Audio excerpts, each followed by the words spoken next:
Do you know that everything you do on Mat Pilates correlates to Reformer?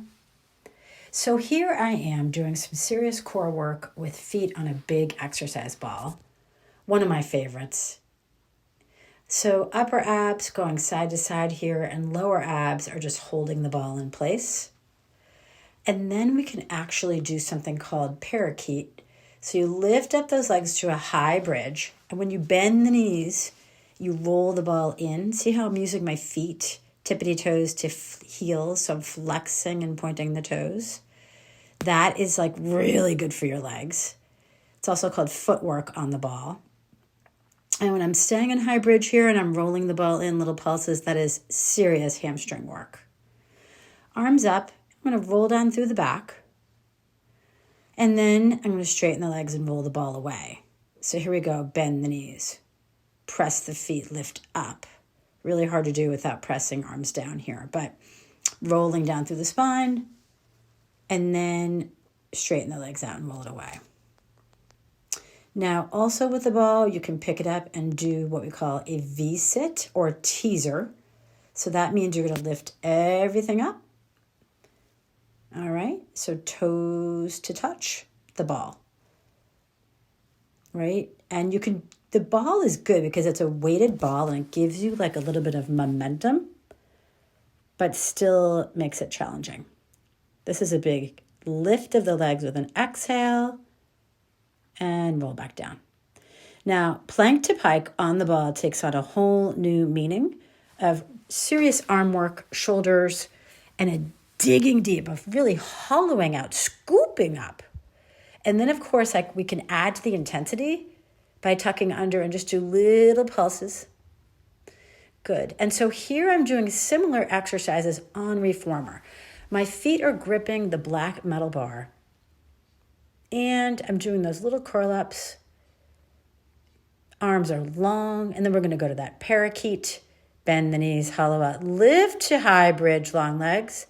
Softly lower down through the spine. Bend the knees, stretch it through. This feels so good on the spine. It's definitely a fan fave. Everybody. And then what we could do is just flex the toes and tuck under the bar. Now, fair warning, this is harder than a plank. That's why I always count to 10 or put a timer on for my clients. It's almost like your abs are in like a little panini maker. And here we are with teaser and the black bar. Super fun. Start with legs tabletop. You're going to curl up and extend those legs out to the diagonal. So it's like a whoop, lifting up strong, but letting the bar help you get into that position.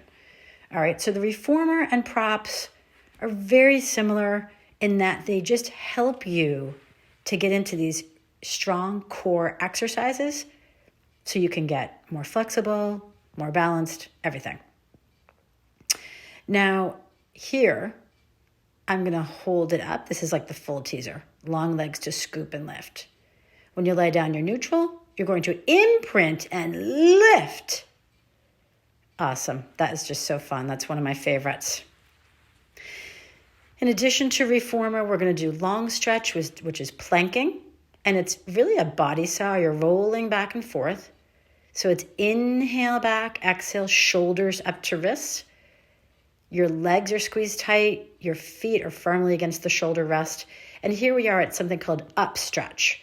So you lift your hips up to the ceiling by hollowing out deeply, tucking under, and then, of course, getting that same intensity we did with the ball, little pulses at the end.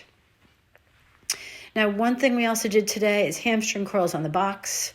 Again, really, really good work for hamstrings, very targeted. So you're basically lying down on this long box like Superwoman or Superman and getting the back work, and at the same time, really targeting the backs of the thighs, the hamstrings. Just a super challenging exercise, but really good for hips, backs, knees, and everything. Just some really good core strengthening. And we always balance off with elephant, straight legs, straight arms, flat back. This is called flat back elephant My legs are swinging out and in. It's inhale out, exhale under. Really good. It's almost like down dog, but not as much weight in the wrists, not as stressful for the wrists. And this is our safe lunging, which is also called single leg stretch on the floor. Awesome for hip flexors, to release those tight hip flexors. And here I am just nodding my head up and down, and I'm rolling my head down and around 4 and 3, 2 and 1. It just feels so great. Namaste.